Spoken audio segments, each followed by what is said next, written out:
সবাইকে প্রণাম, নমস্কার। সাপ্তাহিক কথামৃত পাঠের আয়োজনে সবাইকে স্বাগত জানাচ্ছি। আজকে আমাদের পাঠ পর্ব নম্বর 33।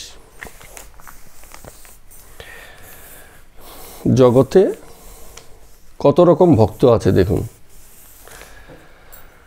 কেউ জ্ঞানাশ্রয়ী ভক্ত, কেউ ভাবের থেকে ভক্ত, কেউ কর্মের থেকে ভক্ত, কেউ এমনি এমনি ভক্ত ভিতরে আছে, তাই ভক্তিভাবে এসে যায়। হ্যাঁ, সত্যি অনেক সময় কোনো ঠিক জানে না অহেতু কী ভালোবাসা বলে একটা ব্যাপার আছে। কোনো কেন ভালোবাসি, কেন ভালো লাগে আমি ঠিক বুঝে উঠতে পারছি না, কিন্তু আমার ভালো লাগে। হ্যাঁ, এরকম অহেতু কি ঠিক কারণ জানা নেই।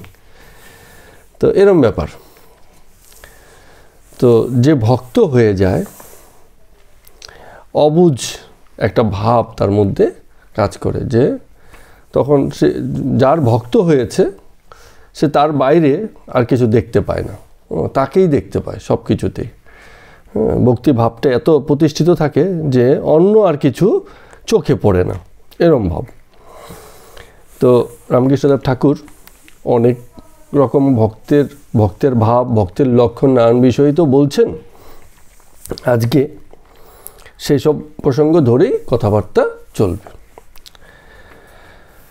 কলিকাতার কাশারি পাড়াতে হরি ভক্তি প্রদায়িনী সভাতে রামকৃষ্ণদেব ঠাকুর গেছেন। তারিখটা হচ্ছে 13ই মে 1883 খ্রিস্টাব্দ। সেখানে ওই বাৎসরিক উৎসব হচ্ছে এবং যে মান পালা হচ্ছে, পালা গান হচ্ছে। মান পালা কি, ওই যে রাধা এবং তার যে সখীগণ আছে কৃষ্ণের প্রতি তাদের যে বিরহ ভাব, এখানে শুধু মান পালা লিখেছে।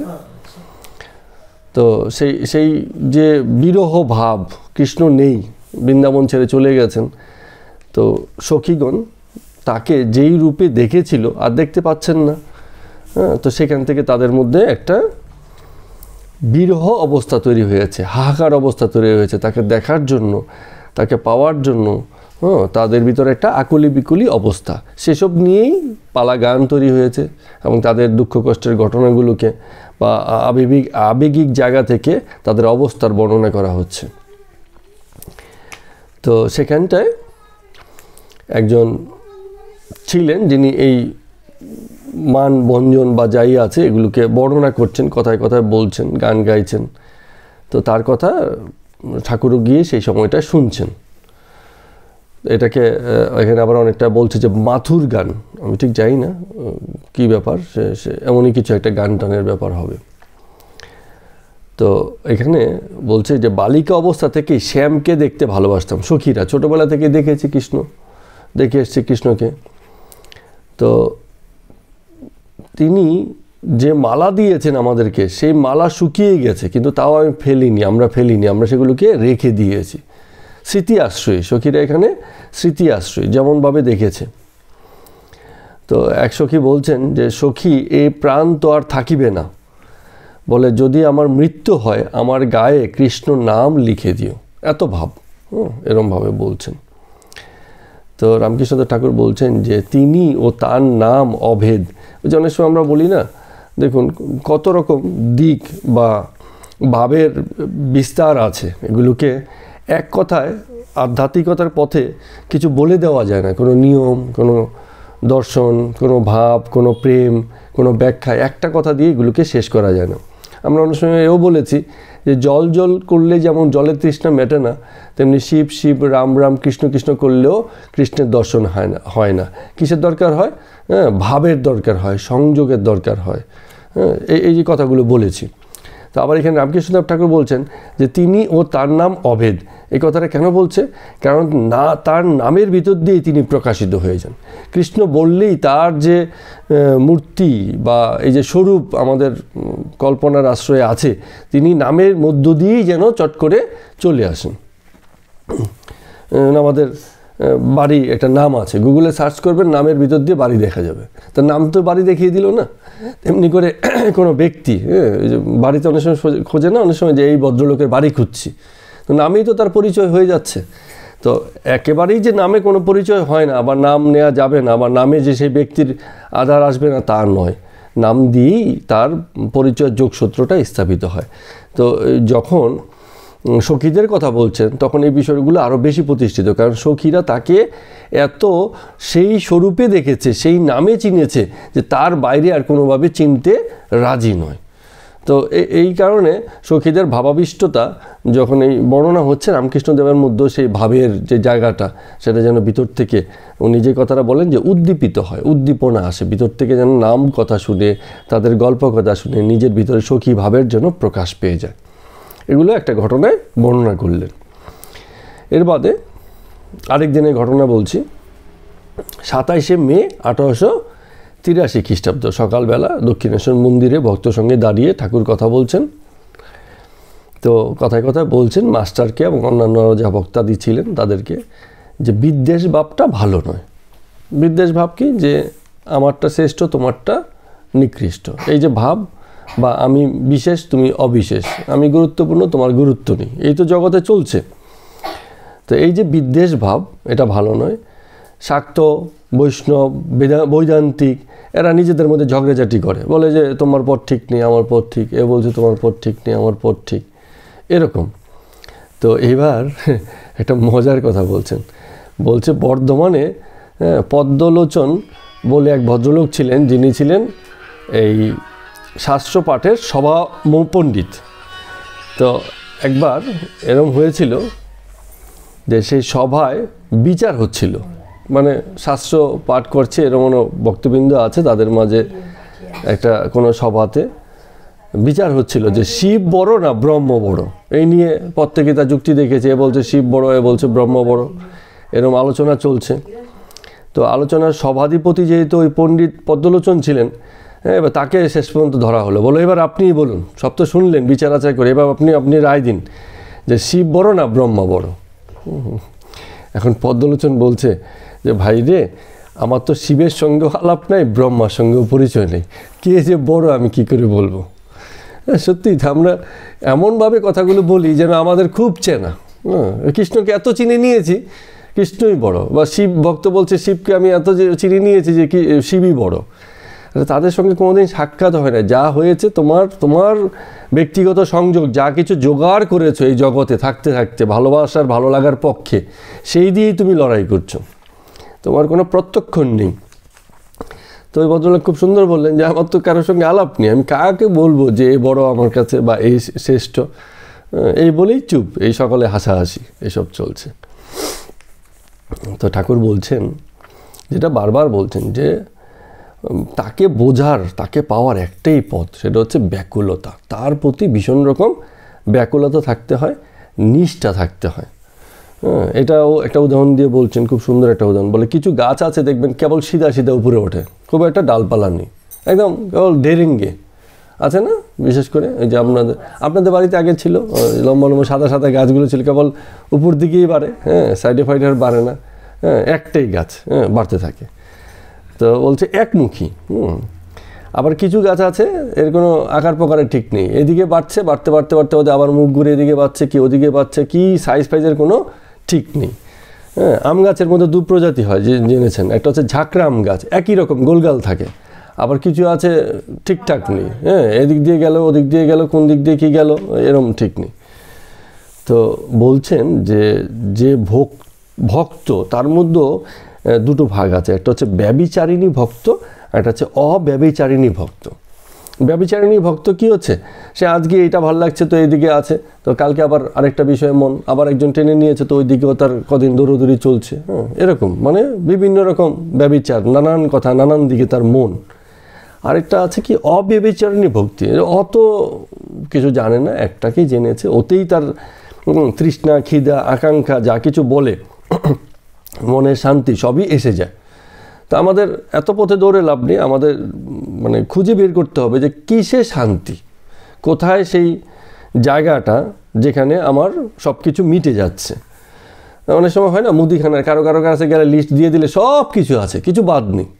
তো এমন যদি হয় আপনি লিস্ট নিয়ে আজকে অর্ধেক এই দোকানে, আর অর্ধেক ওই দোকানে, অর্ধেক ওই দোকানে এরকম করবেন না, এক জায়গাতে গিয়ে সব লিস্ট ধরিয়ে দেবেন। তাই তো হয় অনেক সময়, এক জায়গাতেই সব মলগুলো জমে উঠেছে কেন, জুতো থেকে শুরু করে হ্যাঁ মানে সব কিছু, একটা মলের ভিতরে ঢুকেছেন সব আছে, সব ডিপার্টমেন্ট। তো লোকে কি করে যে ভাই আমি এক দোকানে ঢুকবো, সেখান থেকে বেরিয়ে আবার এক জায়গাতে যাবো, আরেক জায়গাতে যাবো, এত যন্ত্রণা নিয়ে এক জায়গাতেই এসেছি, সব কিছু পেয়ে গেছি, আমি খুশি, আমার আর অন্যদিকে দৌড়োদৌড়ির ব্যাপার নেই। তো ভক্তিপথও তাই, অনেক রকম পথ আছে, অনেক রকম ভক্ত আছে। হ্যাঁ, পথ তো মানে এক একটা ধর্মেই আছে অনেক রকম ভাগ, তারপরে আবার ধর্মে ভাগ, জগৎ ভরে কেবল ভাগ আর ভাগ। তো এত ভাগের ভিতর থেকে যে যেখানে শান্তি পেয়েছে সে তাকেই আশ্রয় করে থাকবে। এত বিভিন্ন দিকে মুখ নিলে চলবে না, ব্যভিচারিণী হলে চলবে না। একটা খুব সুন্দর উদাহরণ দিয়েছেন, খুব দারুণ, একদম যেন আমাদের অবস্থা বুঝাচ্ছে। বলছে যে গৃহস্থ বধূ আছে, মানে বাড়ির বউ। তো বাড়ির বউ কী করে? শ্বশুর শাশুড়ি সেবা করে, দেবরকে খাওয়ায় পড়ায়, ভাসুরকে যত্ন আত্তি করে, কখনো পা ধুইয়ে দেয়, ঘরের সকলের সেবা করে। কিন্তু হলে কি হবে? সম্পর্ক তার একজনের সঙ্গে, এবং সেটাই সর্বোচ্চ সম্পর্ক, সে হচ্ছে তার নিজের স্বামী। সবার সঙ্গে আছে ভাব, কিন্তু সারেন্ডার সে কার কাছে করে? সবার কাছে করবে না, একজনের কাছেই করবে। দুঃখের কথা গিয়ে দুটো কথা তার কাছেই বলবে, দুটো চাহিদার কথা গিয়ে তাকেই বলবে। দুঃখের মানে কিছু চাই, কিছু পেয়েছে, যাই কিছু আছে, তার সকল আশ্রয় ঘুরে ফিরে যদিও আছে সে সবার সঙ্গে, কিন্তু সব কিছুর মানে গোড়াটায় সেই তাকে ধরেই আছে। তো এই কথা বলার অর্থ কি? একটা ইঙ্গিত দিচ্ছে যে জগতে এত ভাগ, এত কিছু, শিবও ঠিক আছে, বিষ্ণু পথেও ঠিক আছে, কৃষ্ণও ঠিক আছে, কালীমাও ঠিক আছে, কি আরও কী বলো ওটাকে, তন্ত্রমন্ত্র, যত রকম পথ আছে, সবেতেই আমার কিছু কিছু ভাব আছে, দেখলে পরে আমারও ভালো লাগে। কিন্তু লাগলে কি হবে? ঘুরে ফিরে আমার যা আরাধ্য, যাকে আমি জীবনের একদম প্রধান স্থানটা দিয়েছি, চেয়ারম্যানের আসনটা দিয়ে দিয়েছি, আমার তাকেই ঘুরে ফিরে শেষ পর্যন্ত তার কাছেই যাওয়া। তো এত সুন্দরভাবে বলছেন। তো বলছেন যে অনেক কিছুই লাগতে পারে ভালো, এটা সেটা হাবিজাবি অনেক রকম, কিন্তু তাতে কিন্তু বিদ্বেষ নেই। তার মানে স্বামী আছে বলে কি দেবরের সেবা হবে না, শ্বশুরের সেবা হবে না, শাশুড়ির সেবা হবে না, ঘরের অন্য কোনো অতিথি এলে তার সেবা হবে না? সেগুলো চলছে, কিন্তু প্রধান সেবাটা স্বামীকেই করে এবং প্রধান আশ্রয়টা তাকে কেন্দ্র করেই এগোয়। কত সুন্দরভাবে একেবারে জীবনের সঙ্গে রিলেট করে বলে দিলেন। তো এখন ওই যেই কথাটা বলছিল সখীদের দিয়ে, বলছে মানে সখীরা এত মানে কৃষ্ণে মজেছে, এত কৃষ্ণকেই প্রাণান্ত করেছে, প্রাণের একদম কেন্দ্রে বসিয়েছে, যে এই একই কৃষ্ণকে যখন সখীরা দেখতে গেল মথুরায় আরেকটা কি জানো, বৃন্দাবনে তো ছিল, বৃন্দাবন থেকে সরে গিয়ে দ্বারকায়। দ্বারকাতে তো মানে কৃষ্ণ তখন রাজা হয়ে বসেছেন সিংহাসনে অধিকারী হিসেবে। তো যখন তাকে দ্বারকায় দেখতে গেছেন, দেখেছেন যে ভীষণ মাথায় পাগড়ি দেওয়া, সুন্দর বস্ত্র পরা, মানে একজন রাজার যেরকম বেশ হয়, সেই বেশে কৃষ্ণকে দেখছেন, দ্বারকাধীশ হিসেবে মানে দেখছেন। এখন সখীরা তাকে দেখে সবাই মুখ লুকিয়ে ফেলছে, মুখ নামিয়ে ফেলছে, মুখ নিচু করে ফেলছে। বলছে না না, এই আমাদের কৃষ্ণ নেই, আমাদের কৃষ্ণ তো আমরা দেখেছি আমাদের মতো, সে বাঁশি থাকবে, মাথায় ফুলের পাগড়ি থাকবে, ময়ূর পাখা থাকবে, সেই তো আমাদের কৃষ্ণ, এই আমাদের কৃষ্ণ নয়। মানে এত সেই কৃষ্ণতে মজেছে যে কৃষ্ণের অন্য রূপও তারা নিতে পারছে না। বলছে যে এই কৃষ্ণকে যদি দর্শন করি, তার সাথে যদি প্রেম করি, তাহলে তো আমরা দ্বিচারিণী হয়ে যাব, আমরা তো বহুদিকে তখন মাথা দিয়ে ফেলবো। আমাদের প্রেম তো সেই একই কৃষ্ণের প্রতি, যে কৃষ্ণ আমাদের বৃন্দাবনে কৃষ্ণ, আমাদের বাল্যের কৃষ্ণ, যাকে দেখে আমাদের বড় হয়ে ওঠা, যাকে দেখে আমাদের বেঁচে থাকা। তো সে তারা নিতে পারছে না যে ওই কৃষ্ণকে আমি আর সে কৃষ্ণ নয়, নিতে পারছি না। এটাকে কি, এটা যে প্রথম যে কথাটা বলছিলাম যে অনেক রকম ভক্ত হয়, কেউ যে বলে না যে যাকে মন দিয়েছি এবার দিয়েছি, তারপরে আর কিছু নেই, দুই রকম ভাব আর নেই, হয়ে গেছে এরকম ব্যাপার। তো এতভাবে বলছেন ঠাকুর, ঠিক বাস্তবের সঙ্গে মিল রেখে তারপরে বলছেন। এবার ভাবাবেশে ঠাকুর আবার একটা গান গাইছেন, এই গান খুব পরিচিত, দিদি হয়তো জানবেন, যে সদানন্দময়ী কালী মহাকালের মনোমোহিনী, তুমি আপন সুখে আপনি নাচো, আপনি দাও মা করতালি। মানে জগতের যা কিছু আছে আমরা ভাবছি সব কিছু আমাদের জন্য, এরকম বলাও হয়, জগতে সব কিছু মানুষের ভোগের জন্য করা হয়েছে, একদম ফালতু কথা। মানুষ এই জগতের যত ভোগ প্রক্রিয়া আছে, যা চলমান সেই আদি থেকে আজ পর্যন্ত এবং অসীম সময় পর্যন্ত, তারই ভিতরে একটা বাই প্রোডাক্ট, চলতে এরকম একটা প্রোডাক্ট বেরিয়ে এসছে, যাদেরকে আমরা বলছি মানুষ। তো সেই মানুষ এসছে, কিন্তু এই যে বলছে সদানন্দময়ী কালী, তার মানে এই কালী মানে হচ্ছে আদ্যা শক্তি হিসেবে বলছে, সেই যে এই যে জগতের বিকাশ করছে তিনি আনন্দের সাথে সেটা করছেন। এর মধ্যে কে বাঁচছে কে মরছে এসব নিয়ে তার কোনো চিন্তা নেই। ওই যে যেটা বলছিল না যে তাল গাছটা ঠিকই আছে, এর মধ্যে নতুন তাল হচ্ছে, তাল পড়ে যাচ্ছে, কারো মাথায় পড়ছে, কারো জলে পড়ছে, কত রকম হচ্ছে, কিন্তু তাল গাছের মতোই দাঁড়িয়ে আছে, তার কোনো পরিবর্তন নেই। তো ওই যে সদানন্দময়ী কালী, সে জগতের এই যে খেলা চলছে সে এই পুরো খেলাটা খেলছে এবং মনোমোহিনী। আর তুমি আপন সুখে আপনি নাচো, এই কথার ভিতর দিয়ে দেখুন এই সংযোগটা কেটে গেছে। হ্যাঁ, আমাদের সুখ দুঃখে উনি কান্নাকাটি করবেন কি সুখী হবেন খুশি হবেন বিষয়টা তা না, উনি নিজের মতো করে সুখী আছেন এবং নিজেই নাচছেন মানে কি হচ্ছে জগৎ শাসন করছেন, জগতের খেলাটা খেলছেন এবং নিজেই করতালি দিচ্ছ, আপনি দাও মা করতালি। তারপরে আরও অনেক কথা আছে, সবে মাত্র তুমি জন্তি আমরা তোমার তন্ত্রে চলি, এরম তো আছে। তারপর যেমন করাও তেমনি করি মা, যেমন বলাও তেমনি বলি, এরমভাবে কথাগুলো আছে। এবং সবশেষে কথা বলছে নির্গুণে কমলাকান্ত দিয়ে বলে মা গালাগালি। নির্গুণ মানে কি, মানে গুণ নাই এরকম, যারা ভাবে যে তিনি গুণাতীত, গুণের কোনো প্রকাশ তার মধ্যে নেই, তাদেরকে কমলাকান্ত গালাগালি দিয়ে বলছে সর্বনাশী ধরে ওসি ধর্মাধর্মী দুটোই খেলি। মানে কি বলছে যে আমরা যেগুলোকে ধর্ম বানিয়ে ফেলছি তার কাছে সবই মানে মিটে যায়, কোনো কিছু ধর্ম বলেও স্বীকৃতি পায় না, অধর্ম বলেও স্বীকৃতি পায় না, কারণ তার রাজ্যে তার আপনার নিয়ম চলে, আমাদের নিয়ম চলে না। তো কত সুন্দর রকম মানে ব্যাখ্যা করছে তাকে।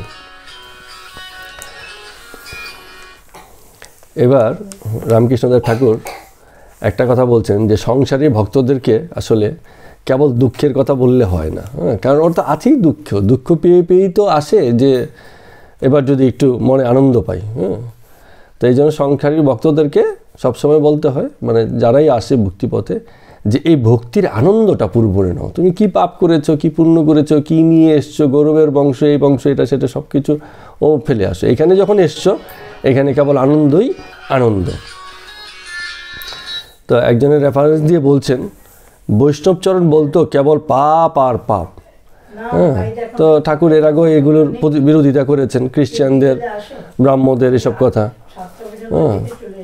বলছেন যে এই পাপ এসব কথা ছাড়ো, কি করেছো, কি ভুলেছো, কি হয়েছে, জীবনে দুঃখ কষ্ট তোমার ওখানেই রাখো, যখন ঈশ্বর পথে আছো আনন্দ করো, পূর্ণ আনন্দ নিয়ে এই সময়টাকে কাটাও।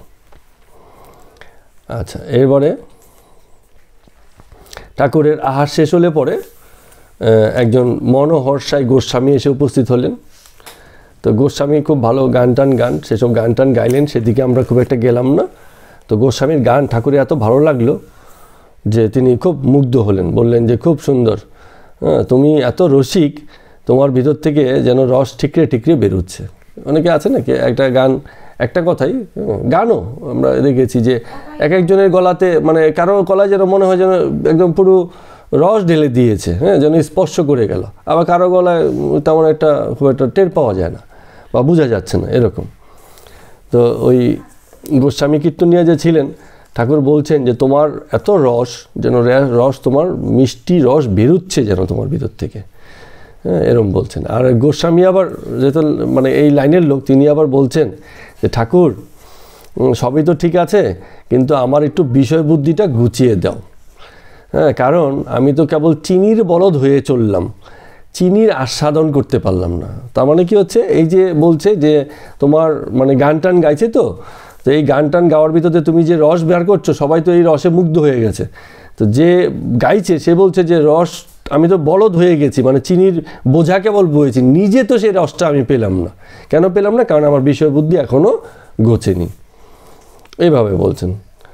তো এটা একটা দুজন পরিণত মানসিকতার লোকের মধ্যে একটা ভাবের আদান প্রদান হলো যেন। এরপরে আরও একদিনের কথা, 2রা জুন 1830 খ্রিস্টাব্দ, মোটামুটি গরমকাল এসে গেছে। সেদিনকে ঠাকুরের অনেকগুলো প্রোগ্রাম, অনেকের বাড়িতে যাওয়ার আছে। প্রথমে বলরামের বাড়িতে যাবেন, তারপরে অধরের বাড়িতে যাবেন এবং সবশেষে রামচন্দ্রের বাড়িতে যাবেন। মানে একদিন গাড়ি করেছেন যে এই 3টে জায়গাতে যাবেন। তো ওই গাড়ি করে যখন আসছেন, ওই যে একটু আগে যে পাপ টাপের কথা বলছিলেন, সেই কথাটাই বলছেন যে এই ভালোবাসা যদি তার উপর আসে তাহলে পাপ টাপগুলো আর থাকে না। সূর্যের তাপ যদি প্রখর হয় না, পুকুরের জল আপনি আপনি শুকিয়ে যায়। ওই কোথায় পাপ টাপ আসে সবগুলো ঝরে যায়। না হলে তো সেই অবস্থায় আমরা এটাকে বললাম না যে গঙ্গা স্নান করে, হ্যাঁ, পাপ গাছের উপর উঠে থাকে, আবার আসার সময় ঠিক এসে বসে যায়।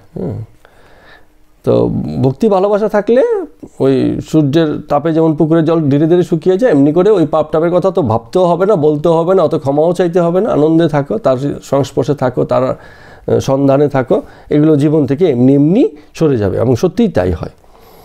যারা এই ভক্তিপথে আসে একসময় দেখা যায় যে ওই নিজের পাপটা, পুরনো জীবন, এইটা সেটা, জীবনে যাই কিছু করেছে, হ্যাঁ, কাকে মেরেছে, কাকে ধরেছে, কার টাকা মেরেছে, কারই করেছে, এগুলো কিন্তু তখন আর মাথায় থাকে না। এবং যে সত্যি পুণ্যাত্মা হয়ে যায় তার কোনো ঋণ থাকে না। এটা ঠাকুর বলে না যে তেমন ভক্ত হয়ে গেছে তার আর কোনো দায় নেই। সব পাপ পুণ্য যত কর্মের ফলাফল ভাগাভাগি আছে সব তার উপর, সে শুধু কাজ করে যায় মাত্র, কোনো কিছু দায় তাকে নিতে হয় না। বলছে এখানে একটা খুব কঠিন কথা বললেন এই আলোচনার মধ্যে দিয়েও, অল্প অল্প বলছেন কিন্তু তারপরও মাঝে মাঝে যেখানে একটু কঠিন হওয়ার কথা সেখানে খুব কঠিন হয়ে যাচ্ছেন। কি বলছেন? যে বিষয়ের উপর, কামিনী কাঞ্চনের উপর ভালোবাসা থাকলে হয় না। ঘুরে ফিরে এই কথাটা প্রায় বলেন। এমনকি সন্ন্যাস করলেও হয় না। তবে সন্ন্যাসীদের ক্ষেত্রে কি একটা খুব দারুণ কথা বললেন, মানে সন্ন্যাস কি সব কিছু ছেড়ে তবেই তো সন্ন্যাস। আর সন্ন্যাস করার পরেও যে কিছু না কিছু ধরে থাকে, হ্যাঁ, তার উদ্দেশ্যে বলছেন যে এ যেন থুতু ফেলে থুতু খাওয়া, যে থুতুটা ফেলে দিলাম আবার যেন সেটা কি মানে খাওয়া হলো। সন্ন্যাসী যদি হবে কেউ, সে তো সব ছেড়েই হয়েছে, তো সন্ন্যাসীর আবার ধরা কেন, ধরতে চাওয়ার ইচ্ছা কেন? সব ছেড়েই যদি সন্ন্যাস হয় তাহলে কিন্তু সেটা হয় না। তো যেই থুতুটা ফেলে দেওয়া হলো, যদি আবার সেই একই থুতুতেই আবার মন লাগে তাহলে সেই জিনিস আবার পুনরায় খাওয়ার মতো ব্যাপার দাঁড়িয়ে গেল। কঠিন কথা কিন্তু এটা, মানে শাসন, কঠিন শাসন। তো আবার ঠাট্টা করে বলছেন যে আবার দেখো, হ্যাঁ, এই যে ইসের কথা বলছেন, নরেন্দ্রের কথা বলছেন। বলে ব্রহ্মজ্ঞানীরা, নরেন্দ্র একটু ব্রহ্মভাবে ছিল প্রথম যে ব্রহ্মজ্ঞানীরা দেখো মানে সাকার মানে না, সব নিরাকার নিরাকার নিরাকার বলে। তো নরেন্দ্র এসে আমি জানি, সে জিজ্ঞেস করে, হ্যাঁ, যে উনি কি এখনো কালীঘরে যান? কালীঘর মানে কালীর কাছে যান, মানে ঠাকুরের কথা বলছেন আর কি, হ্যাঁ, যে কালীঘরে যায় কি না জিজ্ঞেস করে নরেন্দ্র, এরম ভাব। তো ঠাকুর হঠাৎ করে খুব ভাবাবিষ্ট হয়ে গেলেন। ঈশ্বরই জীবজগৎ হইয়া রহিয়াছেন, ঈশ্বরই মানুষ হইয়া বেড়াইতেছেন, এরম একটা ভাব যেন তিনি নিজের মনে মনে এরম বলছেন যে তোমার রূপ টুপ সব উড়ে গেল, মানে মানুষ তো কেবল খোলটা নয়, সেখানে তোমারই চৈতন্য বিরাজিত। গুরুত্বপূর্ণ কথা, তাত্ত্বিক কথাও বটে, যে কেবলই কি শরীর আমরা, তা নয়। আমাদের পরিচিতি, আমাদের আইডেন্টিটি আমাদের চৈতন্যের মধ্যেই আছে। চৈতন্যের প্রকাশ আমাদের মধ্য দিয়ে কিভাবে হচ্ছে সেটাতেই হচ্ছে। শরীরে তো সবাই এক, কোনো পার্থক্য নেই। সুন্দর অসুন্দর, কালো বেটে লম্বা, যে যেমনই হোক না কেন, ফিজিক্যালি আলাদা হলো, কি ইংরেজ কি কালো, ইংরেজরা লম্বা হয়, কালো হয়, সাদা হয়, ফর্সা হয়, একদম কিরম ফর্সা, সাদা, চুলটুলও পর্যন্ত সাদা হয়ে যায়, কি অবস্থা দেখুন।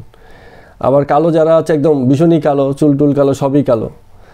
তো হলে কি হবে? হ্যাঁ, আমরা তো দেখি দেহে দেহে ভাগ, বাহ্যিক রূপ টুপ দিয়ে বিচার করি, কিন্তু দৈহিক পর্যায়ে কারোর মধ্যে কোনো পার্থক্য নেই। তাহলে পার্থক্য কোথায় হচ্ছে? চেতনার প্রকাশে। কার ভিতরে কতটুকু চেতনার প্রকাশ পেয়েছে সেই মানুষ হিসেবে উচ্চতার স্থান দাবি করেছে, এবং তাকেই মানুষ মানে জন্মে জন্মে অথবা সময়ে সময়ে পূজা প্রার্থনা আরাধনা সম্মান দিয়েছে, শ্রদ্ধা করেছে। তো বলছে যারা সংসারিক ভক্ত আছে, যারা শুধু ব্রহ্মজ্ঞানী করে, ব্রহ্মভাবে থাকে, নিরাকার নিরাকার করে, তাদের কি হয়, মানে সেই মজাটা, সেই আনন্দটা, এই যে জগতে যে প্রকাশিত হলে এত কিছু, সেটা তো তারা টের পায় না। জগৎকে একটা বস্তু হিসাবেই দেখে, কিন্তু ঈশ্বরও যে জগতেই প্রকাশিত হয়েছেন, জগৎরূপেই প্রকাশিত হয়েছেন, প্রকৃতির আশ্রয়ই থেকেছেন, সেই জিনিসটা তারা বোঝে না। ফলে তাদের কথাবার্তা শুকনো শুকনো, মুখ চোখও যেন শুকনো শুকনো, মুখে আনন্দ নেই, হাসি নেই, কিছু নেই, কেবল পাপ পাপ এইসব কথাই বলে বেড়াচ্ছে। তো বলছে প্রেম ভক্তি না হলে, জগতের এই সৌন্দর্যকে যদি কেউ টেন না পায়, না দেখে এবং তার সঙ্গে যদি সংযোগ বা কানেক্ট না করতে পারে, তাহলে খুব মুশকিল। সেদিনকে একজনের সঙ্গে কথা হচ্ছিল ভক্ত, তো এই অনেকটা এই জায়গাতে এই প্রসঙ্গে এসে বলছিলেন যে তাহলে আমাদের করণীয় কী করবো। বলছেন যে মানে সুখে থাকতে হবে। কি করে সুখে থাকবো? জগতে যা কিছু আছে, কোথাও সুখের কোনো উপাদান আছে? সুখ দেওয়ার জন্য কোনো আয়োজন আছে কি আমাদের? জগৎ আমাদেরকে সুখ দিতে রাজি নয়, কিছুই না। আপনি রাস্তায় বেরোন না, একজনের সঙ্গে ধাক্কা লাগলেও সহজেই বলতে পারে দাদা একটু দেখে চলুন, কিন্তু না, একদম তেরে উঠবে গালাগাল দিয়ে, মানে তার মানে কি আছে, সবসময় রেডি আছে। হ্যাঁ, মানে সহজ জিনিসকে এর মধ্যে যদি আবার সে একটু প্রতিবাদ করে, এমন তো আছে খুব সাধারণ বিষয়, নন ইস্যু, যেগুলো কোনো বিষয় নেই, তা নিয়ে মারামারি কাটাকাটি পর্যন্ত হয়ে যেতে পারে। তো জগৎ আমাদেরকে সুখী করার জন্য রাজি নয়, তৈরি নয়। তো এই জগতে কি করে ভালো থাকবেন? তো উত্তর কি হবে? কি করে ভালো থাকবেন? প্রজ্ঞা নয়, রিন্তা কিছু বলে কিনা? হ্যাঁ হ্যাঁ, বলুন আপনি যে কথাটা বলছেন। কথা এক অর্থে ঠিক বলেছেন যে আমাদের ভুলে থাকাটাই ব্যাপার। যা কিছু ঘটলো, একজন খারাপ ব্যবহার করে দিল, সারাদিন দুদিন ধরে আপনার মনের মধ্যে সেসব জিনিসের চিন্তা হচ্ছে, তো আপনি সুখে তো নেই। কিন্তু মুহূর্তে বাড়ি এসে যদি আবার ঈশ্বরের নাম নিয়ে ভুলে গেলেন, তাহলে তো সুখী হয়ে গেলেন না। তো আশ্রয় করতে হবে সেই ঈশ্বরকেই, যেখান থেকে এই যে যত যা কিছু আছে জাগতিক কষ্ট, এগুলো যেন চট করেই ভুলে যাওয়া যায়, চট করেই কনভার্ট করে নিজেকে সরিয়ে নেওয়া যায়। কিন্তু আমি পৃথার কাছ থেকে আর কোনো বিকল্প উত্তর আশা করছি, যে আর কিছু বলবে এই ব্যাপারে, যে জগতে যা কিছু যন্ত্রণা আছে, হ্যাঁ, এগুলোকে কি করে ভুলে থাকা যায়? কি করলে পরে এগুলোর সাথে মানে সহবাস সম্ভব? হ্যাঁ নিশ্চয়ই। কি করতে হবে?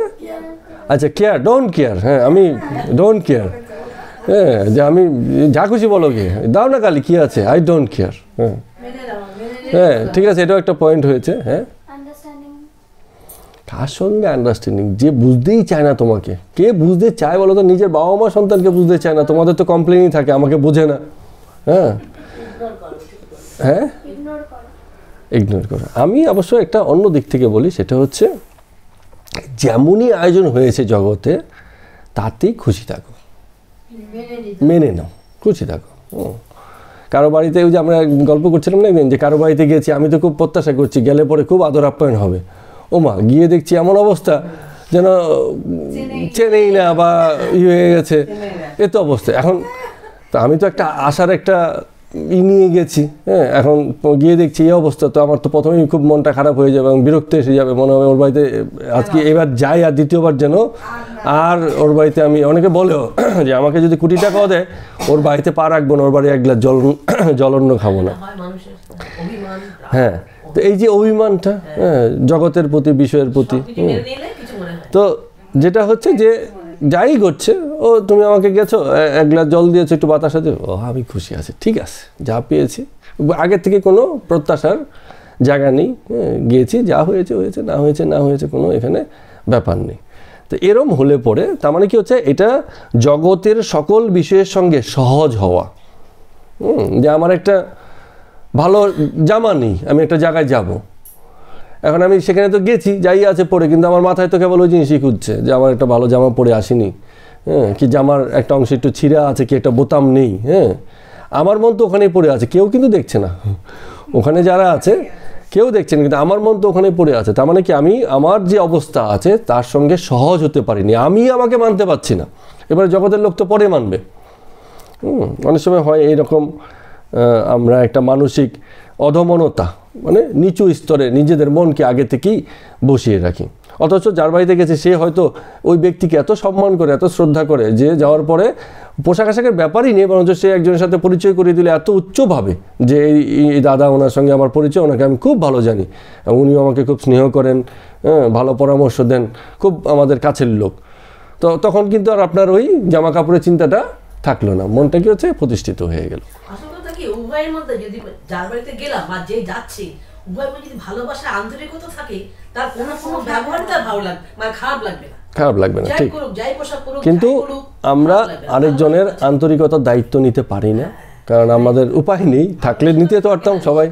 তো আমরা শুধু আমার আন্তরিকতা, আমাদের ব্যক্তিগত আন্তরিকতা দায়িত্ব পারি যে সে যেমনই করুক আমার আন্তরিকতা পুরোপুরি আছে, এইটুকুনও আমরা করতে পারি, তাই তো? এটা হচ্ছে জীবনের প্রতি সহজ হওয়া, জীবনকে সহজভাবে নেওয়া এবং জীবনের সকল প্রাপ্তি এবং অপ্রাপ্তিতেই খুশি থাকা, যেমনই হোক খুশি আছে, ঠিক আছে? তো বয়স একটু কম থাকলে ডোন্ট কেয়ার ভাবটা চলতে পারে, যা খুশি করো গে। হ্যাঁ, আর বয়স একটু বেশি হয়ে গেলে তখন দেখা যায় না, ডোন্ট কেয়ার ফেয়ার না, ঠিক আছে, অসুবিধা নেই, মেনে নিলাম। দেখুন, সন্তানের যে মা সন্তানকে শাসনও করছে, সোহাগও করছে, আবার খারাপ কিছু হলে বকাবকিও করছে, কিন্তু সন্তান সে বিষয়কে মনে রাখে না। কত সিম্পল মাইন্ড তার, মা যাই বলুক ভালো লাগছে, আবার মা বলে ডাকছে। এই যে ভালোবাসা যে সবার মধ্যে থাকে, তাহলে তখন কোনো মানে অভিমান বা জগতে বলাই হয়েছে মায়ের ভালোবাসাই উৎকৃষ্ট, ঠিক আছে, বলা হয়েছে। কিন্তু সেই মায়ের ভালোবাসা যদি ব্যক্তিগত জায়গা থেকে বেরোতে পারে, হ্যাঁ, তেমন মাই সারদা মা হয়ে যান। আর না হলে তো সবাই ব্যক্তিগত মা, কেবল আমার মা, তোমার মা, এই মা। কিন্তু যার এই ব্যক্তিগত জায়গা থেকে বেরিয়ে যেতে পারে সেই হচ্ছে মা। আর এমন মাই দুর্গার রূপ হয়, কালীর রূপ হয়, হ্যাঁ, যার সন্তানের কোনো অভাব নেই, সবাই তার সন্তান, এরকম। তো সেখান থেকেই ভাবনাগুলো আসে। তো যাই হোক, আমরা আবার একটু আলোচনায় আসি। তো এখানে বলছেন যে ওই যে ব্রহ্মজ্ঞানীদের কথা বলছে, তো জীবনের প্রতি যে এই মিষ্টত্ব, এই যে যা কিছু পেলো বা পেলো না, হ্যাঁ, এগুলোকে আগে থেকেই যাচ করে, বিষয় আশয় করে, প্রত্যাশার চাদরে ঢেকে, হ্যাঁ, যারা জগৎকে নিজের মতো করে পরিচালনা করতে চায় বা নিজের মতো করে চায় যে তার সঙ্গে জগৎ এরকমভাবে ডিল করুক, হ্যাঁ, তাদেরই কিন্তু মুখ শুকনো হয়ে যায়। কোথাও গেল, ভালো কিছু হলো না, অনেকে তো এরকম থাকে, জীবনের প্রতি এত বীতশ্রদ্ধ, মুখে হাসিই নেই, এরকম দেখবেন কিছু কিছু। হ্যাঁ, অনেকে আছে সবসময় মুখ কালো, মুখে যা বলবে, হ্যাঁ, যা বলবে দেখবেন তাই মানে কেবল মন্দ, হ্যাঁ, এর দুঃখ, এর কষ্ট, এর মানে কেবল এদের অভাব, অভিযোগ, মানে অন্ত নেই, এরম মানুষ। তো জীবনের প্রতি তারা আন্তরিক না। অথচ এই মানুষটাই যদি দেখেন যে ধরে নিন তার ক্যান্সার হয়ে গেল, তাকে ডাক্তার জবাব দিয়ে দিল যে 3 মাস আছে, তখন কত বাঁচার আকাঙ্ক্ষা, যেই জীবন এত সহজেই পেয়েছিল সেই জীবনের প্রতি কত বিতৃষ্ণা, হ্যাঁ। কিন্তু যখন দেখবে মানে সময় রেডি হয়ে গেছে, তখন সে কেবল বাঁচতে চায়। যে কেন বাঁচতে চাও? জীবনকে যদি উপভোগী না করো, উপভোগ মানে আন্তরিক যে আনন্দ জীবন বাঁচার মধ্যে, সেই জায়গাটাই যদি তুমি টেন না পাও, তাহলে তোমার ওই মৃত্যু এসে গেছে শুনে এখন তুমি খুব বাঁচার আগ্রহ করছো, তো এর তো কোনো মানে হয় না, না? যতক্ষণ বাঁচছি প্রতি মুহূর্তেই আনন্দের সঙ্গে, আন্তরিকতার সঙ্গে যা ঘটছে জগতে তোমার সঙ্গে, তাতেই আনন্দের উপাদান খুঁজে নাও। আনন্দ নেই, কিন্তু উপাদানটাই আমাদেরকে খুঁজে নিতে হবে। আমরা মাইন্ড করলে পরে কথায় কথায় মাইন্ড হয়ে যাবে, হ্যাঁ। কিন্তু যদি আমরা জায়গাটাকে ছাড়তে পারি, তাহলে ঠিক আছে, সব কিছুতেই ঠিক আছে। কেউ একটা এমন করা কথা বললো, শুনে একজন হেসে ফেললো, হ্যাঁ, সে লোক তো অবাক হয়ে গেছে, ব্যাপারটাকে আমি তাকে এরকম একটা বললাম, সে হেসে ফেললো, সহজভাবে নিয়েছে, পরিস্থিতি তখন পাল্টে গেল, তখন জিনিসগুলো কিন্তু অন্যরকম হয়ে গেল। তো সেই প্রতিক্রিয়ার জায়গাটাকেও আমাদেরকে ঠিক করে নিতে হয়। যাই হোক, তো এইখানে এই যে কথাগুলো বলছি, এইসব বিষয়গুলোতেও রামকৃষ্ণদেব ঠাকুর স্পেসিফিক একদম সুনির্দিষ্টভাবে বলছেন যার সংসার হয় বা যে খুব ভালো সংসার করে, আবার সংসার থেকে যার মুক্তি হয়, এই যে দুটো অবস্থা, দুটোই ঈশ্বরের ইচ্ছা, তোমার আমার ইচ্ছা নয়। তিনিই আমাদেরকে অজ্ঞান করে রাখেন যখন সংসার খুব ভালো লাগতে থাকে, আবার তিনি একসময় এরকম একটা জ্ঞানের ব্যাপার ঘটিয়ে দেন যে সংসার আর তখন ভালো লাগছে না, তখন মুক্তির আকাঙ্ক্ষী হয়ে ওঠে, এখানে বলছেন। তো মানে তিনিই মুক্ত করেন, তিনিই একমাত্র মানেই করতে পারেন, এটা আমাদের বিষয় নেই। যেমন ছেলে খেলতে গেছে, এখন খাবার সময় মায়ের কথা মনে পড়ছে, তো আমরা তো জগতে খেলতেই শুরু করেছি, খেলতেই আছি, ক্রমাগত খেলে যাচ্ছি, কিন্তু মানে সেই রকম খিদা তৃষ্ণা তো জাগে না যে আমি এবার মায়ের ডাকবো, মানে ঈশ্বরের সঙ্গ লাভ করব। তো যেদিন আবার এই বিষয়গুলো আসতে থাকবে, তখন দেখবেন যে ক্রমাগত সাধুসঙ্গ, ব্যাকুলতা, তার জন্য কান্না করা, সেই বিষয়ের পথে মন লাগা, সেই একই বিষয়ের উপর সারাদিন রাত ভাবনা করা, এইসব বিষয়গুলো ঘটতে থাকবে। এখন একজন বলছে আচ্ছা ঠাকুর, আপনি যে বলছেন ব্যাকুলতা ব্যাকুলতা, এই ব্যাকুলতাটা কী জিনিস? বলে কোনো একটা চাকরিজীবী লোককে, বাড়ির কর্তাকে তুমি চাকরি থেকে মানে বার করে দাও, দেখো তো সে কীরকম ব্যাকুল হয়ে আর একটা চাকরি খোঁজে, কারণ তার তো দায়বদ্ধতা আছে, সংসার চালিয়ে নিতে হবে। তো চাকরিজীবী চাকরি গেলে তার নতুন কর্মের জন্য যেরকম ব্যাকুলতা হয়, সেই রকম ব্যাকুলতা যে আমার এই জিনিসটা চাই, না হলে আমার চলবে না। তো ঈশ্বরকে কজন এরম ব্যাকুল হয়ে ডেকেছে যে আমি ঈশ্বরকে চাই, তাকে বুঝতেই হবে, হ্যাঁ, সেইরমভাবে চাইতে হবে। তো একটা খুব ভালো কথা বলছেন অনেকে আছে পায়ের উপর পা দিয়ে বসে আছে, হ্যাঁ, গালে একটা পান ঢুকিয়ে দিয়ে পানটা খুব চেপুচ্ছে, খুব ভাব নিয়ে পথে ঘাটে যাওয়া আসা করছে, লোকজনকে দেখছে, নিজেও খুব সুন্দর মানে বসে আছে। কলকাতার বাবুদের আগে তাই ছিল, আমিও তাই দেখেছি, পায়ের উপর পা একটা এরকম একটা ভঙ্গি করে, এই আমি যে বুঝতে পারতাম না 12-14 ঘন্টা একই ভঙ্গিতে বসে থাকে, কি করে পারে তারা? এবং মানে একই রকম, কোনো পরিবর্তন নেই। তো এরকম যে জীবনের প্রতি এত রিল্যাক্সড, মানে সে যে যেমন জীবন আছে তাতেই সে খুব আনন্দে আছে, এর বাইরে কোনো পরিবর্তন চায় না। তো তার তো ঈশ্বর লাভের কোনো তাড়না কোনোদিনই তার মধ্যে সৃষ্টি হবে না, সে তো চাইবে না কিছু। সে ভাবছে আমি এরকম বসে আছি, পান খাচ্ছি, লোকজনকে দেখছি, হ্যাঁ, একটু বাদে বাদে দেয়াল নষ্ট করছি, পিক ফেলে, হ্যাঁ, আর আমার জীবন ফার্স্ট ক্লাস, খুব সুন্দর চলছে, হ্যাঁ, কারোর সঙ্গে দেখা হচ্ছে ফার্স্ট ক্লাস, খুব সুন্দর আছি। তার কাছে ঈশ্বর লাভের ব্যাপার নেই। যে বলবে না আমি ভালো নেই, হ্যাঁ, সে এবার খুঁজবে যে আমি একটু ভালো থাকার দেখি কী করে চেষ্টা করা যায়। তো বলছে সাধুসঙ্গ হলে কখনো কখনো এই ব্যাকুলতা হতে পারে, কিন্তু সবার হবে না, এই কথা মনে রাখতে হবে। কারণ ঠাকুরের কাছে অনেক লোকে অনেক রকম কাজা করার জন্য যেত, গিয়ে বসে থাকতো যাতে অন্য যারা ভক্ত লোক আছে তাদের থেকে কোনো ফায়দা নেওয়া যায়, তাহলে সবার হবে না। ভাগ্নের হৃদয়ের হয়নি, আরও এরকম অনেকের হয়নি, এরকম গল্প আমরা অনেক শুনেছি যাদের হয়নি, অনেক কাল থেকেও হয়নি। তারপরে কি হচ্ছে এখানে বলছে যে সাধুর কমণ্ডলু, এই কথাটা আগেও বলেছিলেন যে সাধুর কমণ্ডলু 4-5 দাম ঘুরে আসে, বিভিন্ন রকম তীর্থ করে আসে, কিন্তু কমণ্ডলু তো সেই কমণ্ডলুই, মানে তামার যে পাত্র একটু তেতো সেই তাই থাকে, ও তো যতই আপনি তীর্থযাত্রা করানো হোক ওর কোনো পরিবর্তন হয় না। তো যে বস্তুগত প্রাণ, যার অন্তরে বস্তুই ভালো লাগে, সোনা দায়না এটা সেটা খাওয়া পড়া, যার জীবনে বড় হয়ে গেছে, সে এসবে আনন্দ সত্যিকার অর্থে পাবে না। তো বলছেন এই যে সখীরা বলছে যে প্রাণ যায় কৃষ্ণকে এনে দে, এই ব্যাকুলতা কোথায়?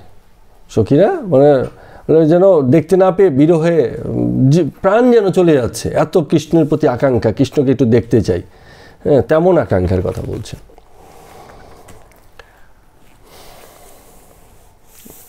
আচ্ছা, এবার আরেকটা খুব মজার কথা বলছেন, হ্যাঁ, বলছেন যে অবতার আদি পর্যন্ত এই জগতের মায়ায় অনেক সময় ফেসে যায়, বিভিন্ন অবতারও। বলছে দেখুন রামকেই দেখো না, সীতার জন্য কত কেঁদেছে, সীতার জন্য কত কেঁদেছে, সীতাকে চাই প্রাণের প্রিয় সীতা, হ্যাঁ, পঞ্চভূতের ফাঁদে ব্রহ্ম পড়ে কাঁদে। বলছে ব্রহ্ম ও পঞ্চভূতের ফাঁদে পড়লে প্রকৃতির শরীরের স্তরটাই তাই, শরীর এবং তার যে আবেদন, হ্যাঁ, এবং তার যে সুখ দুঃখের যে ভাবনা, হ্যাঁ, যার শরীর হয়েছে সে ওই ফাঁদ থেকে মানে এত সহজ ব্যাপার নয়, সে ওর মধ্যে থাকবে। রামকৃষ্ণ ঠাকুর একটু ভালো মন্দ খেলে ভালো লাগতো, খুশি হতেন, তার মানে এই যে খুশি কোথা থেকে? শরীরের জায়গা থেকে। তো এগুলো কি যারা লুকোয়, ওনার তো সরলতা, লুকোতেন না, ভালো লাগতো তামাক খেত, সবার সামনেই খেত, হ্যাঁ, এরম নয়। এরম অনেক সাধু আছে এরকম যে সারাদিন সৎসঙ্গ করলে রাতের বেলা বোতল খুলে বসলো, দেখালো না কাউকে, হ্যাঁ, তো তেমন নয়, একটু তামাক খাওয়ার আছে সবার সামনেই খাচ্ছে, লুকোনোর কিছু নেই। কিন্তু যারা লুকোচ্ছে তারা তো ভণ্ড হয়ে গেল, যে খাওয়ার হলে খাও, তুমি সাধুসঙ্গ করছো, সৎসঙ্গ করছো, 10 জনকে উপদেশ দিচ্ছি, কিন্তু তোমার এও চাই, আমরা তাও জানলাম, কিন্তু তুমি তো লুকিয়ে দিচ্ছ।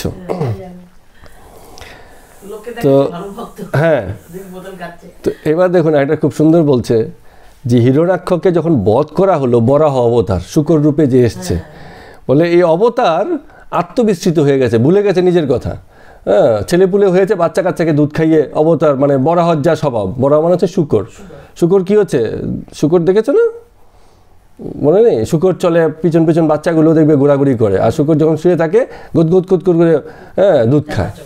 তো ঠিক আছে, এরকম অনেকগুলো কুকুরের বাচ্চা অনেকটা এরকম, হ্যাঁ অনেকটা ওই টাইপেরই। হ্যাঁ, তো বলছে বরাহ অবতার, সে এসে হিরণ্যাক্ষকে বধ করেছে, সে অবতার, তার হুঁশ নেই, বাচ্চা কাচ্চা হয়েছে, এই সব এদের নিয়ে মেতে আছে।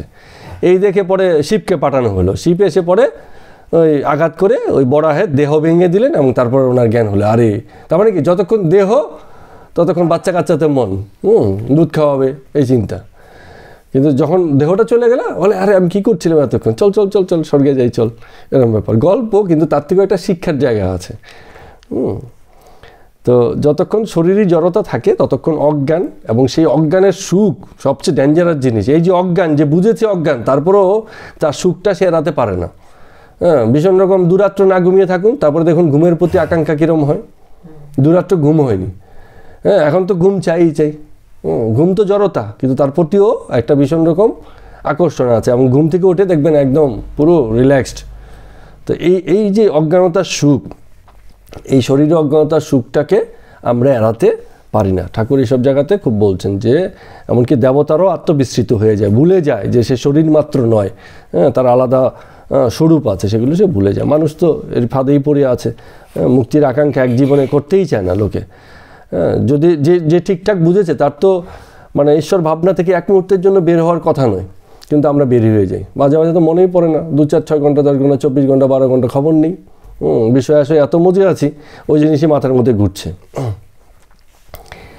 এর বাদে এই যে দুটো বাড়িতে ঘুরলেন, ঘুরে পরে আবার রামচন্দ্রের বাড়িতে এলেন। ঠিক আছে, রামচন্দ্রকে একজন মানে ডাক্তার, উনি ডাক্তারি পড়ে বেশ নিজের কষ্টার্জিত অর্থে বাড়ি নির্মাণ করেছেন, খুব বড় বাড়ি।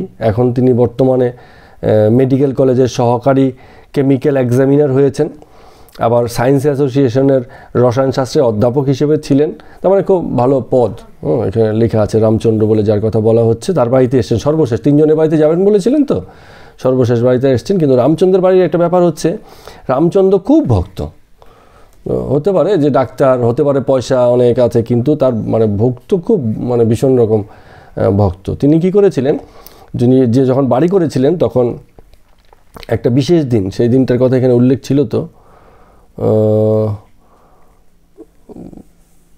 হ্যাঁ বৈশাখী পূর্ণিমার দিন, ফুল দোলের দিন। হ্যাঁ, বাড়ি করার পরে প্রথমে একবার ঠাকুরকে সে বাড়িতে নেমন্তন্ন করে এনেছিলেন। এখন সেই দিনে যে ঠাকুর এসেছেন, এখন উনি বছর বছর ওই দিনটাতে আবার ঠাকুরকে ডাকেন। ওইটা ঠাকুরের দিন হিসেবে, উৎসব হিসেবে, যে ঠাকুর আমার বাড়িতে 1 বছরে এসে পার রেখেছেন, এটা একটা বিশেষ দিন। এই দিনটাকে উনি উৎসবের একটা দিন করে দিয়েছেন। এবং মানে সেই সব উৎসবের দিনে অনেক লোককে নেমন্তন্ন করেন, ঠাকুরকে ডেকে নিয়ে আসেন, এবং খুব মানে নাম কীর্তন সব কিছু খুব সুন্দর করে হয়।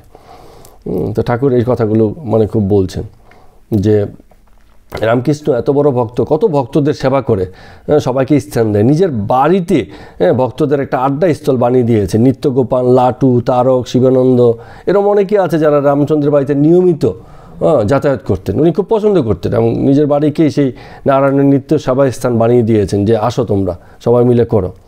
হ্যাঁ, যে একটু বুঝেছে, যার একটু উপায় আছে সে দায়িত্ব নিয়ে নেয়। হ্যাঁ, কারো এক ঘরের কামরা, সে আর কাকে ডাকবে?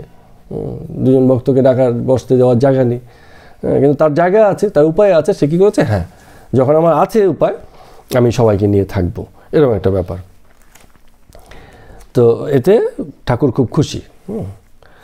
তো এইখানে ওই সেদিনকে যখন রামচন্দ্রের বাড়িতে গেলেন, তখন রামচন্দ্রের বাড়িতে ওই বিভিন্ন পালা হচ্ছিল। তার মধ্যে কী হচ্ছিল, হরিশ্চন্দ্রের পালা হচ্ছিল। হরিশ্চন্দ্রের পালা আপনারা অল্প বিস্তর জানেন, আমি খুব বেশি জানি না, ছোটোবেলায় পড়েছিলাম, এখন তেমন মনে নেই, একটু করে হালকা বলার চেষ্টা করছি। বিশ্বামিত্র মহারাজ, ওই বিশ্বামিত্র কী করেছিলেন, কোনো একটা বড় বলে বা কিছু একটা ব্যাপার হয়েছিল, আমার এখন পুরোপুরি মনে নেই। তিনি বলছেন যে স্বসাগরা পৃথিবী আমি দান রূপে পেয়েছি। তো ওই যে রাজা হরিশ্চন্দ্রকে বলছে, তোমার রাজ্যটা তোমার নেই, সব কিছুর মালিকানা তো আমি পেয়ে গেছি, তুমি রাজ্য থেকে বিতাড়িত, তোমার রাজত্ব আর থাকবে না, তুমি স্ত্রী পুত্র নিয়ে বেরিয়ে পড়ো। কিন্তু তোমার একটা কাজ আছে। কী কাজ আছে? যে তুমি যেখানেই যাও না কেন, আমার জন্য তুমি দক্ষিণা জোগাড় করিয়া দিবে। এবং সে নির্ধারণ করে দিয়েছে এই পরিমাণ দক্ষিণা তোমাকে জোগাড় করতে হবে। মানে দান করার পর দক্ষিণা দিতে হয় তো? আচ্ছা, সম্পূর্ণ হয় না। আচ্ছা, যখন উনি দান করে দিলেন তখন রাজা বললো যে ভান্ডার থেকে দক্ষিণা নিয়ে আয় তো। হ্যাঁ। তখন বিশ্বামিত্র বলে না। কোথায় ভান্ডার, তো আমার হয়ে গেছে। কি করে আপনার হলো? তুমি যে একটু আগে বললে 3 তোলা মাটি দাও, 3 তোলা মাটি মানে তো ত্রিভুবন আমাকে দান করে। আচ্ছা আচ্ছা, হ্যাঁ ওই তাহলে গল্পটা আপনি ভালো জানেন। হ্যাঁ হ্যাঁ, তখন বললো তোমাকে বিক্রি করে আমার দান জোগাড় দান করতে। হ্যাঁ, তখন ও নিজে বিক্রি করবে, স্ত্রীকে বিক্রি করবে, ছেলে। হ্যাঁ, মা ছেলে ঠিকই বলছেন। হ্যাঁ, তো সে রাম যে বংশে জন্মাবে সূর্য বংশ, ওর তার আগের জন্মের হরিশ্চন্দ্র। আচ্ছা, তারপরে রাম জন্মাবেন। তো এখন তো হ্যাঁ, স্ত্রী হচ্ছে শৈবা আর পুত্রের নাম হচ্ছে রোহিতাশ্ব। এখন যখন কোনো উপায়ে দক্ষিণে জোগাড় করতে পারছে না, তখন স্ত্রী শৈবাকে কোনো এক ব্রাহ্মণের সেবায়েত হিসেবে তাকে বিক্রি করে দিয়েছিলেন। তো তাকে বিক্রি করে দিয়েছিলেন। তো সেই বয়স্ক ব্রাহ্মণের সেবা করতে করতে একবার ওই যে সম্ভবত সর্পদর্শনে সাপ কামড়াইয়েছে এবং ওই ছেলে মারা গেছে। তো সেই রাত্রিরে ওই ব্রাহ্মণের মানে অসুস্থ ব্রাহ্মণ, তার উপায় ছিল না কোনো সহযোগিতা করা। হ্যাঁ, হরিশ্চন্দ্র ঘাট আছে তো সেখানটা। হ্যাঁ, আর এখানে সেই মানে ওই যে কি বলে ওই দক্ষিণা জোগাড় করার জন্য এদিকে আবার রাজা নিজেকে বিক্রি করে দিয়েছেন এবং সেখানে চণ্ডালের কাছে বিক্রি করেছেন। ফলে তিনি এখন চণ্ডাল বা দাহ করার কাজ করছেন এবং তাই দিয়ে পয়সা উপার্জন করছেন। তো সেই বিশেষ রাত্রিরে বেশ অন্ধকার, মেঘ গর্জন হচ্ছে, খুব মানে প্রাকৃতিক দুর্যোগ, এবং কাউকে না পেয়ে নিজের সন্তানকে কোলে নিয়ে শৈবা সেই শ্মশানে যাচ্ছেন। এবং শ্মশানে পৌঁছে তিনি যে আত্মবিলাপ যে কান্না করেছেন, তাতে শ্মশানে উপস্থিত সবাই এত মানে তার কান্নায় অভিভূত হয়ে গেছে যে সকলে তার কান্নাতে কাঁদতে লাগলো, এরকম একটা অবস্থা তৈরি হলো। তো সেই শ্মশানেই হরিশ্চন্দ্র ছিলেন। যখন তিনি দেখতে পেলেন নিজের স্ত্রী এবং পুত্রকে, তখন তারা কি সিদ্ধান্ত নিয়েছিল, সহমরণ করবে না কি করবে, এরকম একটা ব্যাপার না? বলছিল যে তুমি সন্তানকে পোড়াতে এসছো, তা পয়সা দাও আমাকে, করে দাও, আমি করি না, আমি তো পোড়াবো না, আমার তো ধার্য করা আছে নির্দেশ, আমাকে কর্মের ক্ষেত্রে রেখেছে, আমি তো কর্মে ফাঁকি দিতে পারবো না, তুমি আমাকে করে দাও, তারপর তোমার ছেলেকে পোড়াবো। তখন ও কাঁদবে রাজার নাম ধরে যে হাই রে কপাল, আমি রাজার ছিলাম, চিনতে পারিনি, রাজার স্ত্রী আজকে, আজ আমার এই কপাল, ছেলেকে দাহ করার পর্যন্ত পয়সা নেই। তখন যখন হরিশ্বর নাম উচ্চারণ করবে, তখন বলবে তুমি কি শৈবা, তখন পরিচয় হবে যে ও স্ত্রী। আচ্ছা আচ্ছা, চিনতে পারিনি তো, তখন বলবে যে ও আজকে আমার এই পুত্র। তখন স্বামী স্ত্রী মিলে বলবে আমরাও ওই তো বলছি সহমরণে যাবে, আমরা চিন্তা ভাবনা। হ্যাঁ, তিনটে বলেছে, বলবে এখানে আমরা। তখন ওই সময় এসে ওই বিশ্বামিত্র মুনি আসবে, আর যে ইয়ে ছিল মানে শ্মশানের যে মালিক ছিল, সে মালিক হচ্ছে ধর্মরাজ, আর ইন্দ্র, সবাই আসবে, এসে বলবে তোমার আজকে তোমার এই মানে উপবাস বা বনবাস শেষ, আমরা ছিলাম এই এই পরিচয় দেবে দেবতাদের যে আমরা এই পরিচয় তোমাকে পরীক্ষা, তোমার ধৈর্যের পরীক্ষা নিচ্ছিলাম। আচ্ছা, তুমি রাজা হয়েও যদি এরকম কাজ করতে পারো, তোমার কত বড় ধৈর্য। তখন তো নাম হলো যে তোমার নাম জোড়া থাকবে, তুমি মানে দানব রাজা হরিশ্চন্দ্র, তোমার নাম অমর হয়ে থাকবে। তখন ওই ছেলেকেও বাঁচিয়ে দিল, বউকেও বলতে বেঁচে আছে। আমি যোগ করছি তুমি তোমার দেশে ফিরে যাও, আমি জপ তপ নিয়ে থাকি। বিশ্বামিত্র মুনি বললেন আমি জপ তপ নষ্ট করতে চাই না, তুমি তোমার রাজ্য ফিরে নাও। তখন সব ফিরে দেওয়া খুব মানে সেই ভক্তি এবং দায়িত্ব দুইয়ের এত উদাহরণ। হ্যাঁ, সুন্দর ধৈর্যের উদাহরণ হিসেবে ছিল। তো এখন সেই গল্পগুলো হচ্ছে, আর এগুলো শুনে ঠাকুরের মন তো এমনিতেই একটুখানি নরম, ঠিক আছে? তো এইসব শুনে ওনার চোখের জল মানে পড়ে যায়, এরম অবস্থা। তো এক জায়গাতে এসে ঠাকুর বলছেন যে দেখো, যে যারা সাক্ষাৎ ভগবান চিন্তা করে, ভগবান ছাড়া কিছু বুঝে না, তাদেরকে তুমি অন্য কিছু দিয়ে বোঝাতে পারবে না। তো বলছে ওই যে গোপীরা যখন শ্রীকৃষ্ণের বিরহে কান্নাকাটি করতো, তখন উদ্ভব গিয়ে বলেছিলেন যে তোমরা যার বিরহে কাঁদছো সে তো সাক্ষাৎ ভগবান। হ্যাঁ, সে তো সব জায়গাতেই আছে, তুমি চারপাশে তাকালেই তাকে মানে দেখতে পাবে, ঠিক আছে? তোমরা আলাদা করে মানে কাঁদছো কেন? এবং এই যে দেখতে পেলে, এর মধ্য দিয়ে তো তোমাদের মুক্তি ঘটে গেল। এখন গোপীরা বলছে এই মুক্তি টুক্তি এসব আমরা বুঝি না, আমরা তো বুঝি শুধু কৃষ্ণকে, ঠিক আছে? সঙ্গ চাই, মানে কত আন্তরিক প্রেম, যাকে বুঝেছে তাতেই আছে। ওই যে যেটা বলছে না যে অব্যভিচারিণী ভক্তি, আর কোনো অন্য দিকে মন নেই, আর কিছু বোঝে না, বলে অত কিছু আমরা বুঝি না, কোথায় কি মুক্তির কথা বলছো, কোথায় কি ঈশের কথা বলছো, আমাদের ওই বোধই নেই, আমরা শুধু কৃষ্ণতেই মজেছি, কৃষ্ণতেই আছি।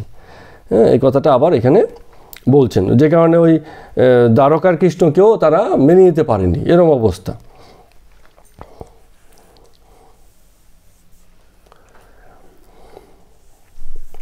এবার এরকম একটা ব্যাপার বিভীষণেরও হয়েছিল। হ্যাঁ, বিভীষণ, এই গল্পটা কোথা থেকে এসছে জানি না, তো যাই হোক, বিভীষণ একবার বলছেন যে আমি রামকে একবার প্রণাম করেছি, তো আমি অন্য কারোর কাছে মাথা নত করব না। তো যুধিষ্ঠির যে যজ্ঞ করেছিলেন, সেই যজ্ঞে কোথাও একটা ঘটনা আছে, সংযোগ আমি ঠিক এটা পাচ্ছি না, মূল বিষয়টায় আসছি, মূল কথাতে, যে সেই যজ্ঞে সবাই গেছেন যুধিষ্ঠিরকে সামনে রেখে, যুধিষ্ঠির হচ্ছে ধর্মরাজ, তো সকলে প্রণাম করছেন, কিন্তু বিভীষণ বলছেন না, আমি রামকে ছাড়া কাউকে প্রণাম করতে পারবো না। হ্যাঁ, তখন কৃষ্ণ কি করেছেন, এই অবস্থা দেখে কৃষ্ণ নিজে গিয়ে প্রণাম করেছেন যুধিষ্ঠিরকে।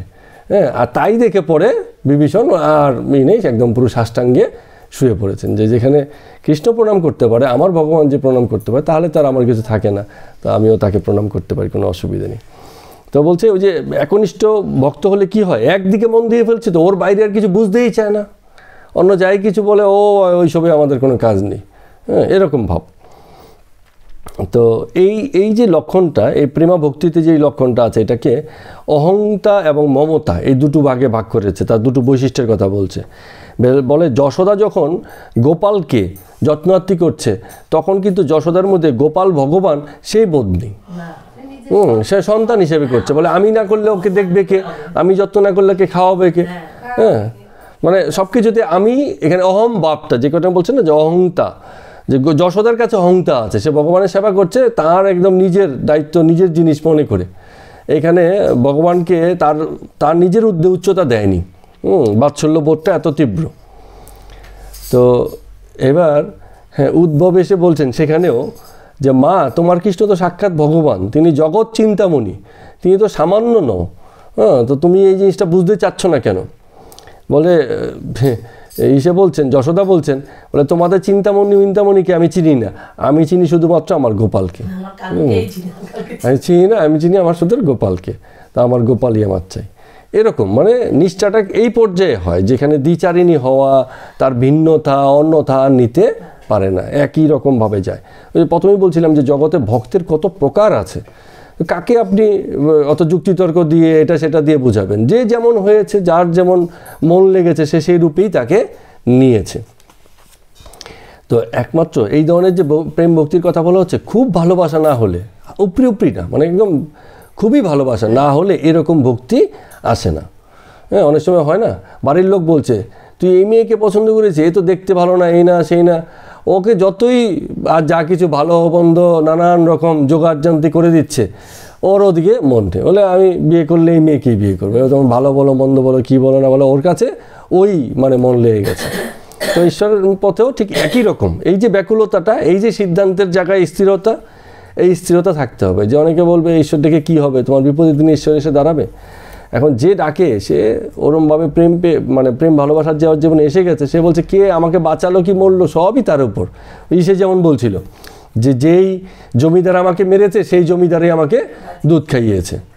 হ্যাঁ, তো আমাকে মারলেও সে আমার ভগবান, আমাকে বাঁচালেও সে আমাকে ভগবান, মানে আমার ভগবানই সব কিছু করছে, আমার জীবনে আমার ভগবানের বাইরে আর কিছু নেই। এই রকম একনিষ্ঠ, হ্যাঁ, নিশ্চয়াত্মিকা প্রেম যাকে বলে, নিশ্চিত আমার হয়ে গেছে ভাই, এর বাইরে আর আমার কিছু জানা নেই, এরকম একনিষ্ঠ প্রেম যদি কারো জীবনে থাকে, তবে সে তেমন ভক্ত হতে পারে। বারবার আমাদের ভিতরটা যেন শক্ত করে দিচ্ছেন, স্থির করে দিচ্ছেন। এই যে দমন্যতা, নানান রকম ভাবনা, বিভিন্ন বিষয়ে মন লাগানো, আস্তে আস্তে বিষয়গুলো মানে কমে যাবে। যেখানে মন লাগিয়েছে তাতেই শান্তি পাচ্ছি, জীবন এখানেই সুন্দর হয়েছে, এখানেই স্থির হয়েছে, তাতেই ঠিক আছে। আর এর বেশি অন্যথা বহুধা নানান রকম চিন্তা করে লাভ নেই। তো আজকের মতো কথামৃত পাঠ এখানেই শেষ করছি। সবাইকে প্রণাম এবং নমস্কার।